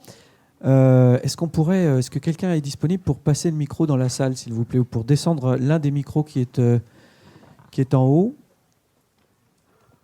Alors, madame, ici, s'il vous plaît. Y a-t-il d'autres questions par anticipation ? D'autres endroits de la salle. Monsieur également, pardonnez-moi, vous êtes dans une zone un petit peu obscure pour nous avec les projecteurs. On vous entend, madame, allez-y. Je vous laisse vous présenter puis nous dire à qui vous avez une question à poser. Bonjour, je suis Claudine Nawezi de la société Guerton, filiale des Nawi Group. Je suis ici en profane, je découvre les secteurs de la biomasse. J'ai eu l'occasion d'en apprendre un petit peu lors d'un salon l'année dernière. Et je suis là pour savoir exactement quelle structure qui va être mise en place pour permettre les PME que nous sommes de participer justement au développement de ces secteurs, puisqu'il y a beaucoup de... Je pense qu'on est dans l'ignorance en tant que fabricant des équipements, puisque tout à l'heure la question a été soulevée, de savoir comment on va faire du Made in France et que ces Made in France donnent son plein effet, aussi bien en tant qu'offre, pour que cette offre corresponde au marché français, mais aussi pour avoir une approche que je qualifierais d'holistique pour nous permettre, nous, de participer justement à ces nouveaux secteurs qui émergent. Et moi, la question que je pose à Monsieur Bruno Le Boulanger, c'est de savoir quelles actions qui vont être mises en place par le gouvernement ou qui ont déjà été mises en place par le gouvernement pour nous permettre, nous, acteurs français, de résister à la concurrence étrangère. Puisqu'on a l'expérience sur les marchés d'éolien, on n'est pas très... Est-ce que je peux vous demander de préciser justement quel type d'offre de produits ou services Nous, on fabrique des équipements chaudronnés pour les industries qui sont dans le secteur de l'énergie, aussi bien énergie renouvelable. On participe dans des composants des mâts d'éolien, offshore. Donc voilà, moi je suis intéressée par ce nouveau marché qui est en développement, qui est dynamique, qui est en croissance. J'aimerais savoir qu'est-ce que le gouvernement peut faire pour nous encourager à continuer dans notre esprit d'entreprendre. Merci madame. Alors monsieur Le Boulanger, on va peut-être pas vous demander de dévoiler ou d'anticiper sur des annonces que pourrait faire votre ministre, mais peut-être nous laisser entrevoir quelques pistes. Oui, pardon. Bon, c'est toujours aimable d'entendre le gouvernement interpeller pour aider les entreprises, que c'est effectivement mon métier. Alors, je suis effectivement un tout petit peu gêné pour une réponse précise et forte. On a procédé un peu par allusion, mais effectivement, nous travaillons à ce qu'on appelle une feuille de route du plan industriel des énergies renouvelables qui fait partie du grand programme de la Nouvelle France industrielle mise en place par le président de la République et qui est piloté par Arnaud Montebourg et copiloté ces champs d'énergie renouvelables avec Ségolène Royal. Nous mettons la dernière main à cette feuille de route et le gouvernement devrait l'annoncer la semaine prochaine. Il y a eu un décalage de calendrier d'une petite semaine qui avait un peu fuité. Je peux vous dire qu'au sein de cette feuille de route et au sein des actions qui vont être mises en exergue par ce plan, figurera l'intention de travailler sur, évidemment, de toute façon, une priorité globale sur la chaleur renouvelable qui, comme l'a dit Damien Maton, est une des forces françaises et est un des grands gisements et qui n'avait pas eu la plus grande attention des années précédentes, qui était davantage tournée vers l'électricité renouvelable. Et donc il y aura une feuille de route, une publicité des engagements de la filière et de l'État et une mention de la méthanisation et du biogaz dans des termes que je vous laisserai découvrir lorsqu'ils seront annoncés. Alors je terminerai juste, mais peut-être que Damien Maton pourra compléter. Vous avez dit quelle structure va-t-il créer ?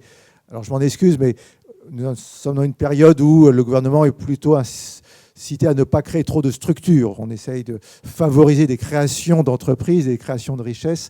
Donc ce ne sera pas forcément une structure, mais ce sera en tout cas au moins un projet. Et ce projet, dans la mesure où il correspondra aux critères de crédibilité, de retour en emploi et en valeur pour la collectivité, pourra être éligible aux investissements d'avenir et pourra donc être accompagné financièrement par l'État. Ça, ce n'est pas un engagement, c'est un engagement de regarder de près, d'encourager.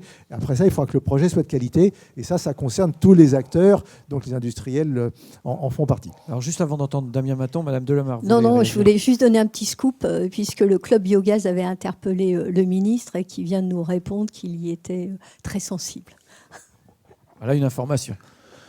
Non, mais juste, je suis ravi de l'intervention parce que la société Gerton, on la connaît bien effectivement dans d'autres secteurs et en particulier dans l'éolien. Donc c'est typiquement les entreprises qu'on cherchera à identifier dans l'avenir pour participer au réseau sur la filière méthanisation en particulier.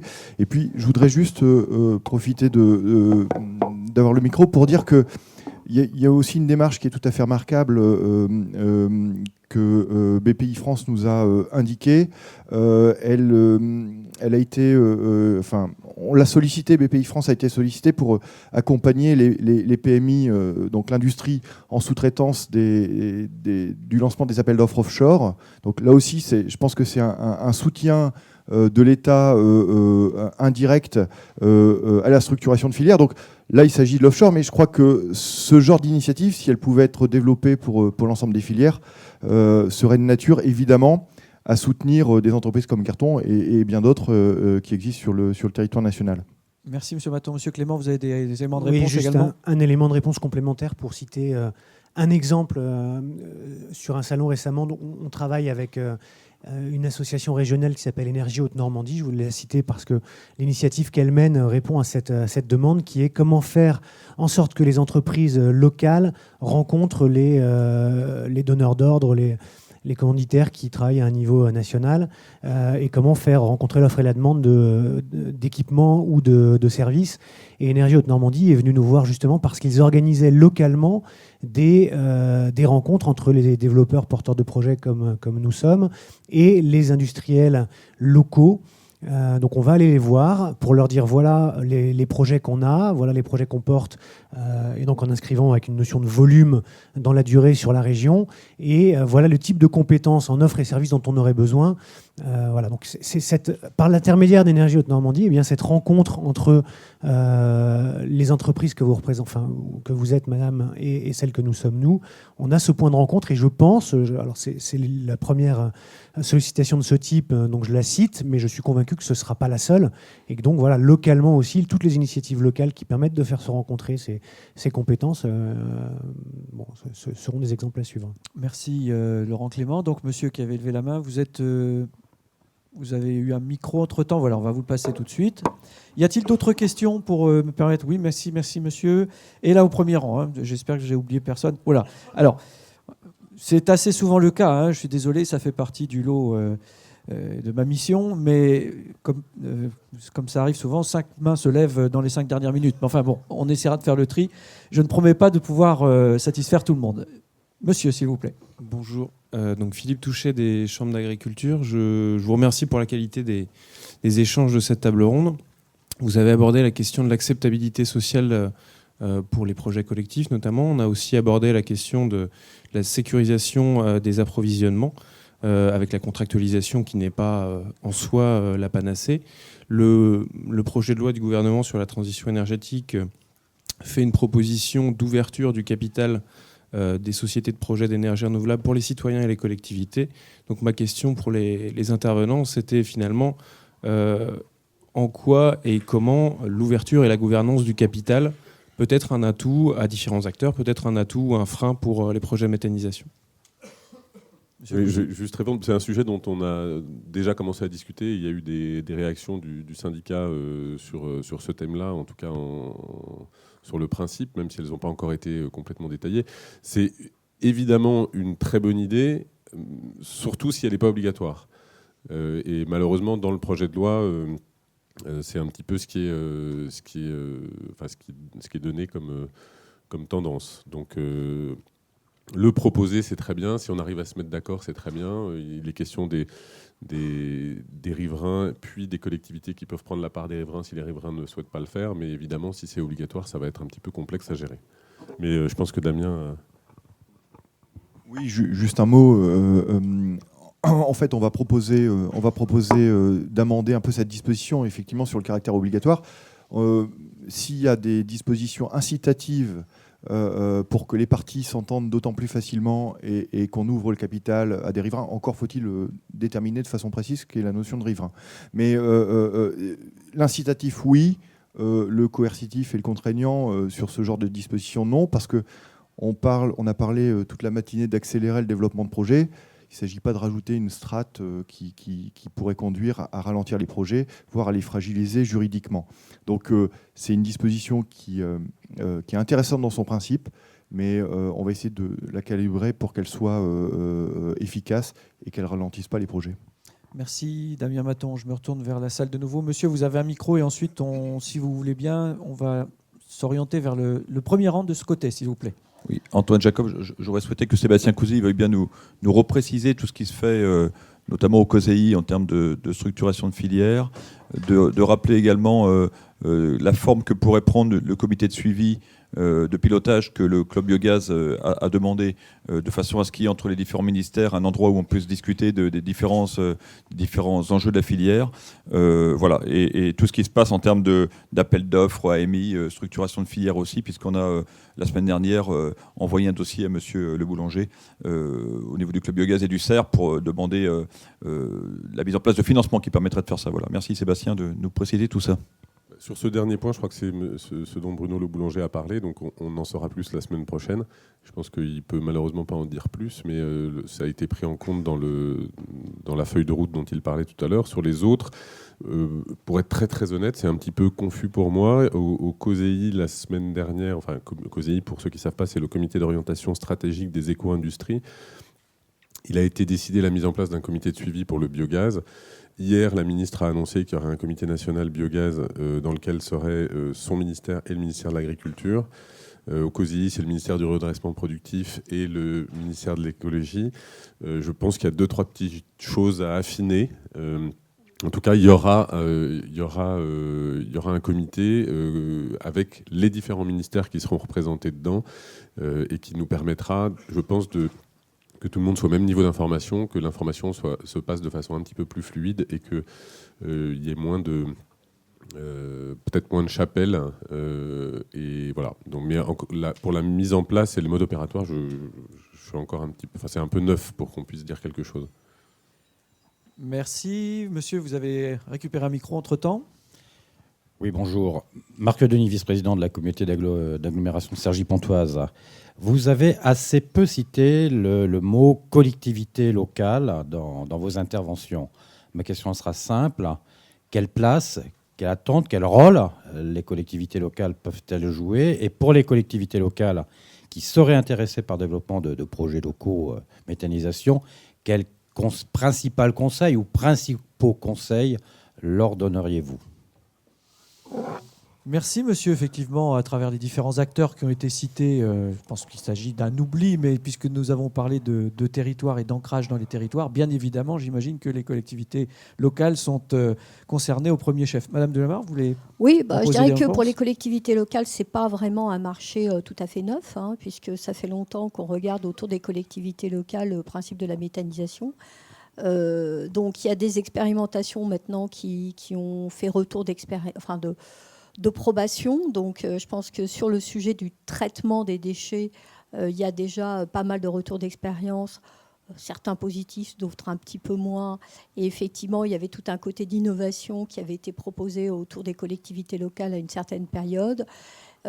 Personnellement, l'expérience que j'ai est assez récente sur un syndicat intercommunal qui a proposé une technologie, je dirais, qui est relativement éprouvée. Donc, pour moi, ça dépend en fait de la volonté de la collectivité locale par rapport au mode de traitement de ces déchets, puisque je rappelle qu'en matière de traitement de déchets, le mode de valorisation est assez ouvert.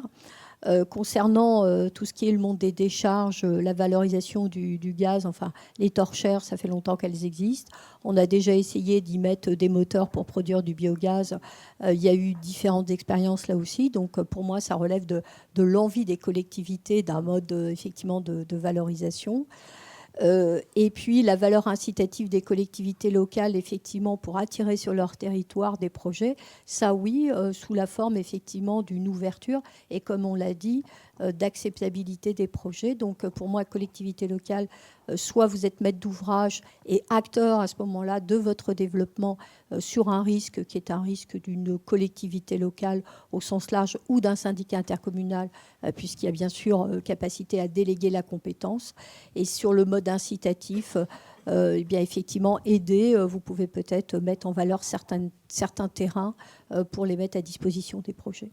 Merci. Laurent Clément, vous voulez continuer Oui, sur ce sujet ? juste pour compléter ce qui vient d'être dit, si on fait un panorama du type d'installation produisant du biogaz sur lesquelles, ou le biogaz de manière fatale, c'est-à-dire non désiré, mais qui en produit quand même, comme les centres de stockage, ou bien des projets de méthanisation, on a les stations d'épuration.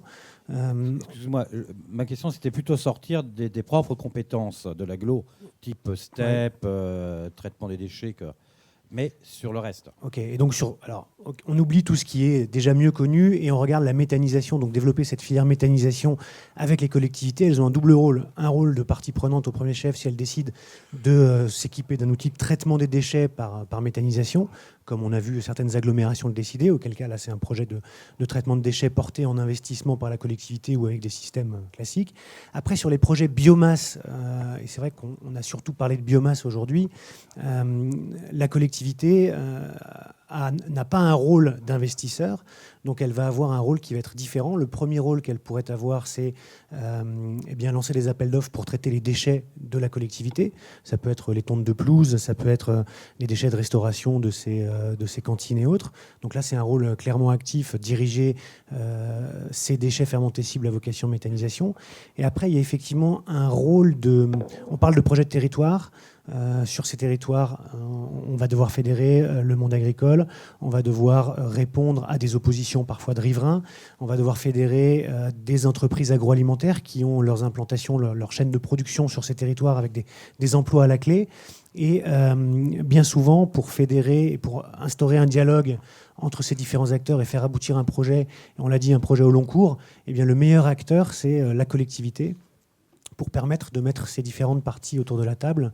Et même s'il n'y a pas d'implication financière, même s'il n'y a pas d'implication à travers les déchets, eh bien, ce qu'on constate, c'est que très souvent, les projets sont même initiés par les collectivités dans une vocation de dynamiser le territoire ou de pérenniser les emplois qui se trouvent déjà. Les projets sont très souvent initiés par la collectivité et les collectivités restent autour de la table et nous accompagnent dans le développement de ces projets jusqu'à ce que ces projets aboutissent. Et de ce point de vue-là, elles sont très précieuses et nous sommes convaincus qu'elles sont des acteurs fondamentaux. Merci Monsieur Clément. Juste une autre façon de faire. Pour compléter, je vais vous proposer des réponses très courtes et synthétiques pour pouvoir avoir d'autres questions. Très court, très synthétique. Une autre façon de faire. Nos 3 premiers projets qui sont pour les 2 premiers en exploitation et le 2e et le 3e en construction et qui va bientôt rentrer en exploitation, on a fait participer au financement du projet l'ELD du territoire sur les 2 premiers et la SEM Énergie sur le 3e. Et cette ELD et cette SEM Énergie ont toutes les deux, les collectivités du territoire qui sont dans leur capitale. Donc c'est une façon aussi de faire participer les collectivités. Merci Sébastien Cousy. Monsieur Dauger. Oui, non, juste comme on parlait tout à l'heure de contractualiser pour pérenniser, que ce n'était pas facile au niveau des intrants, mais ça peut être aussi à la sortie. Je pense notamment au réseau chaleur, mais il y a aussi des projets dans certaines collectivités pour chauffer des lieux publics, piscines ou autres, ou habitations, ou salles. Mais encore une fois, pour qu'un projet dure dans le temps, il faut aussi une stabilité de débouchés possible si c'est une décision de déboucher chaleur. Donc ça peut être aussi le rôle de la collectivité d'assurer, en tout cas jusqu'à la fin des remboursements d'emprunts, les débouchés au projet. Et participer au projet, parce que je rejoins juste ce qui a été dit tout à l'heure sur la participation des collectivités. C'est vrai que dans les discussions, le mot obligatoire apparaît de temps en temps. Il n'est pas encore finalisé, acté. Mais c'est sûr que ce genre de choses, c'est une idée, mais ça ne doit pas être obligatoire, parce qu'un projet de gens qui ne s'entendent pas, ça ne débouchera jamais, quoi. Merci, monsieur. Vous avez le micro également. Y a-t-il une autre question de ce côté de la salle? Je crois encore 1, 2, 3. Bon, malheureusement, je vais prendre dans l'ordre. Donc, je crois que monsieur avait levé la main là-bas, tout au bout, je crois. Voilà. Ensuite, il y en a d'autres devant. Il nous reste quelques minutes. Bonjour, Michel Ed, Biogaz Wezerems de l'Allemagne. Nous sommes là pour discuter un peu à propos de la collaboration franco-allemande sur le biogaz et ce domaine. On a plusieurs fois parlé aujourd'hui de collaboration et Monsieur le Boulanger avait mentionné des échanges intelligents entre les 2 parties.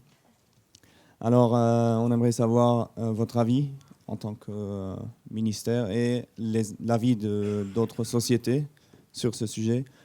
Comment ou bien quel serait un scénario ou bien un modèle de collaboration? Serait-il au niveau politique ou bien sur chantier? Et quel rôle peut-être les sociétés allemandes pourraient jouer dans cet échange intelligent? Merci. Qui veut répondre? Monsieur le boulanger, vous êtes interpellé directement. On va vous demander. Moi, je ne répondrai pas avant monsieur. samedi. Et on demandera aux industriels, bien sûr. Non, mais la question est de savoir aussi s'il existe, à votre connaissance d'ailleurs, des projets existants de collaboration. Bon, c'est très à la mode actuellement, notamment la coopération industrielle franco-allemande. Il y a plein de sujets. Est-ce que dans la filière qui nous intéresse, il existe déjà des choses? Mais les industriels vont pouvoir nous le préciser, je pense. Bon. Excellente question. Merci infiniment de la poser. Alors, oui, on parle beaucoup de coopération industrielle franco-allemande. C'est un sujet difficile dans tous les secteurs de l'économie. On parle beaucoup d'Airbus, des énergies renouvelables, parce que ça a été un objectif fixé par le président de la République et qui a été partagé par la chancelière. Et cet Airbus, il reste à construire. Et il y a un vrai sujet de savoir, est-ce qu'on peut le construire d'abord par le haut et avec les gros objets, ou est-ce qu'il ne va pas se construire plus facilement, plus concrètement, par des segments moins visibles, moins lourds et peut-être plus abordables. Et c'est peut-être ça la solution. Alors je vais être à la limite du politiquement correct sur un sujet aussi sensible. Donc l'Airbus de la méthanisation, pourquoi pas, et comment faire en sorte pour que ce ne soit pas une usine à gaz non plus. Donc on a évoqué une réalité qui est que l'Allemagne a une politique de développement de la méthanisation qui est antérieure, qui a été plus volontariste, plus large, plus ample. Elle a créé une filière. Elle rencontre des problèmes d'ampleur en conséquence aussi de son volontarisme.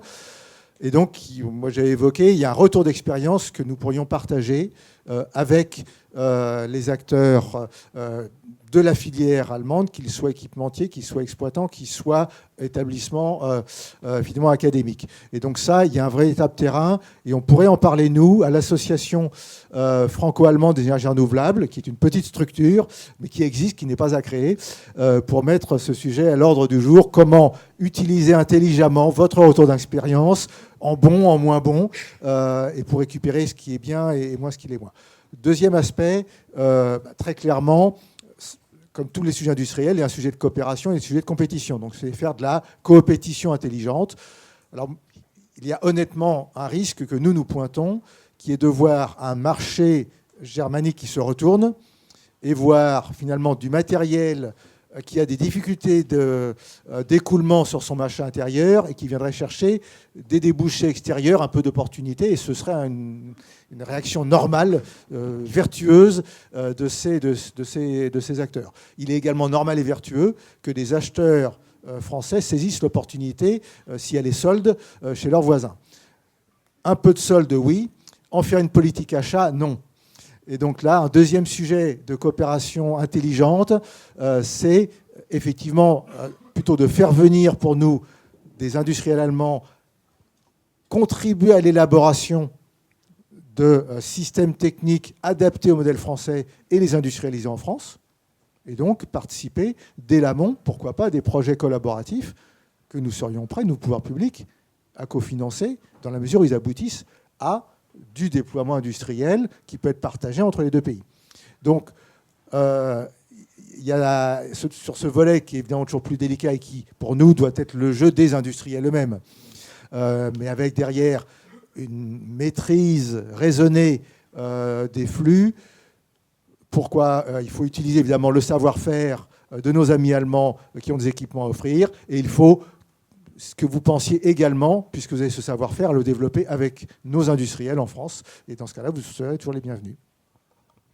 Je ne sais pas si parmi les autres invités, quelqu'un souhaite partager sa vision, Monsieur Maton. Non, mais juste, enfin, ça a été dit, mais je vais le repréciser. L'Office franco-allemand des énergies renouvelables, donc c'était à la base l'éolien, ça s'est ouvert au photovoltaïque, et depuis quelques mois, c'est désormais aussi la biomasse. Et le principe de cet office, c'est l'échange d'expérience. Alors, en général, le retour d'expérience est plutôt dans un sens que dans l'autre. Mais bon, ceci étant, il existe aussi un petit peu dans le sens France-Allemagne. Et donc, régulièrement, l'Office montent des séminaires de retour d'expérience sur des aspects très très techniques. Et je pense que ça concourt en fait un petit peu à la compréhension des différents marchés et à éviter les erreurs que certains ont pu faire d'un côté ou de l'autre du Rhin et d'en faire profiter donc son voisin. Merci Monsieur Maton. Merci Monsieur pour votre question. Je me tourne vers la salle. Quelqu'un est-il en possession d'un micro ? Oui, je suis en possession d'un micro. Vous m'entendez ? Merci, on vous entend très bien. Je voudrais évoquer un frein ou en tout cas un risque potentiel, à mon avis. Pardon, je suis David Demray, Veolia. Merci. Qui n'a pas été abordé au cours de la table ronde, un tout petit peu évoqué tout à l'heure par certains aspects. C'est celui de l'aval, c'est-à-dire de la possibilité d'acceptation plus ou moins grande. Je parle de l'injection, là, de l'injection de biométhane au réseau. Du réseau des différents, de GRDF évidemment en tête, mais des différents distributeurs. Il a été évoqué tout à l'heure la problématique de l'acceptation, en particulier en période d'été, les périodes où le réseau consomme peu. Donc avec, j'allais dire, deux aspects ou deux leviers peut-être pour le dépasser, c'est-à-dire le développement d'une consommation différente, des collectivités qui passent leur flotte de bus au biométhane, par exemple, etc. Et avec le mécanisme des certificats de garantie d'origine qui peut permettre de répondre en partie à ce levier-là. Mais aujourd'hui, c'est comme la filière, les certificats de garantie d'origine, c'est peut-être prêt au décollage, mais ça n'a pas vraiment encore décollé. Donc je voudrais avoir votre vision sur la façon dont ça va se faire. Et deuxième aspect de ma question, toujours sur l'aval, on n'a pas abordé du tout la question de la qualité. Parce que je pense que les différents récepteurs de biométhane vont découvrir petit à petit des problématiques qualité. On sent que ça s'affine. On entend parler, sans rentrer dans les détails techniques, mais d'oxygène, d'azote, de silicium maintenant. Et comment est-ce que aujourd'hui, ces points d'interrogation-là, ce ne sont pas vraiment des freins, mais c'est des risques. Et comment est-ce que c'est abordé ? Comment est-ce que ça va pouvoir être levé ? Alors nous avons rappelé au service Madame Foulonneau, qui était sur la première table ronde, mais qui sera tout à fait, à mon avis, compétente pour vous répondre. Donc, juste pour vous répondre sur cette histoire donc de pouvoir injecter et que la consommation du réseau permette en été d'injecter.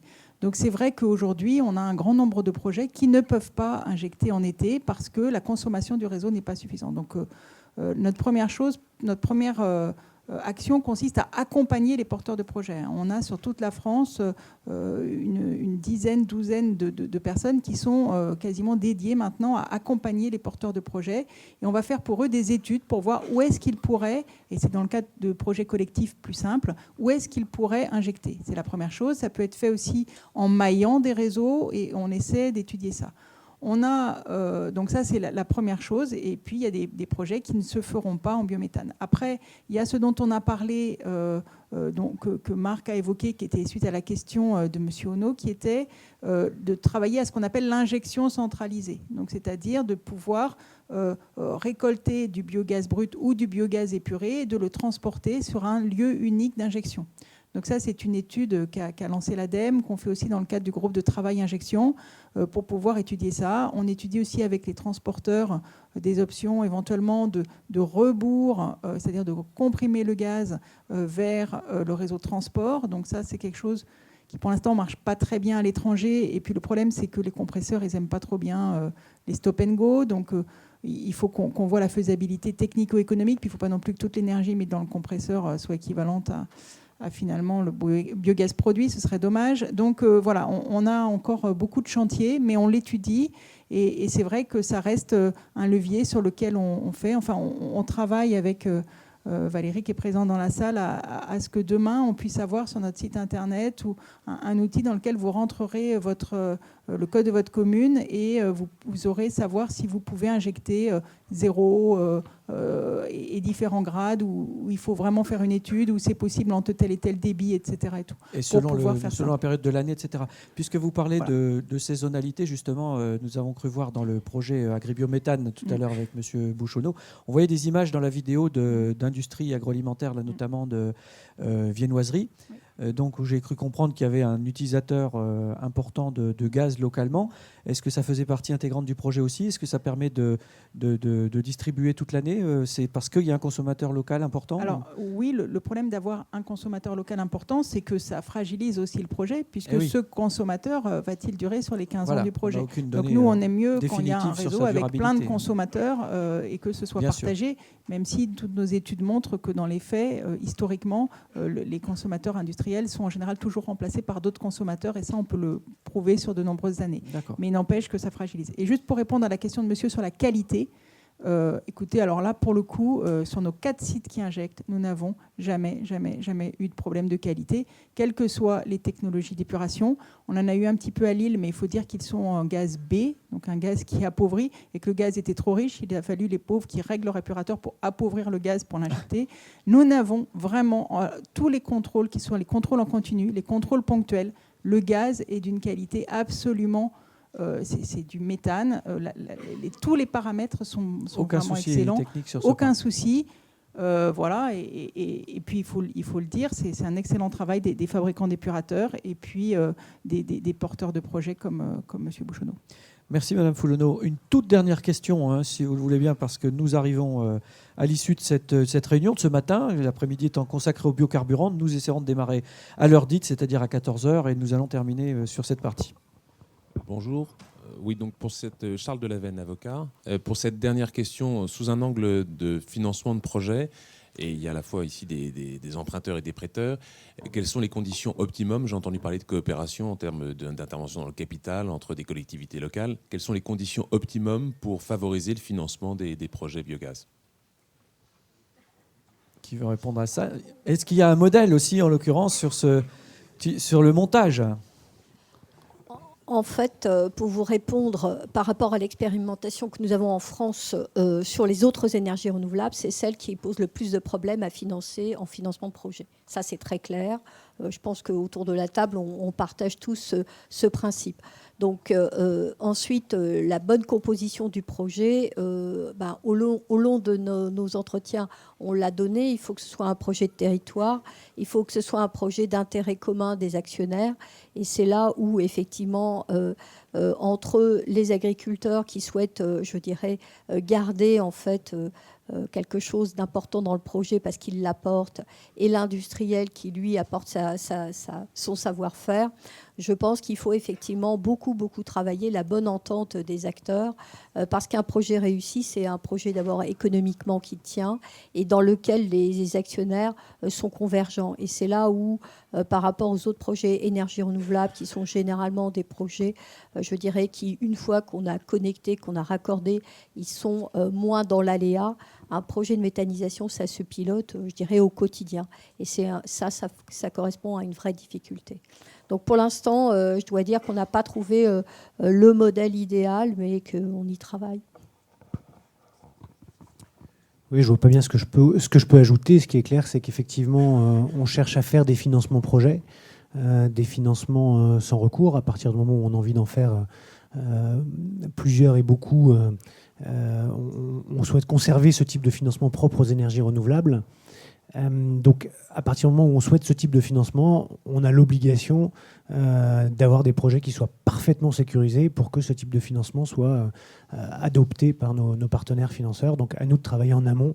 Et ça rejoint l'ensemble de la discussion qu'on a eue ce matin sur le comment sécuriser et comment la filière doit aider les développeurs de projets à les sécuriser en améliorant les conditions. Merci, Monsieur Clément. Avant de remercier nos intervenants, j'avais juste une ou deux infos à vous communiquer. Concernant la suite, comme je vous le disais, cet après-midi est consacré aux biocarburants.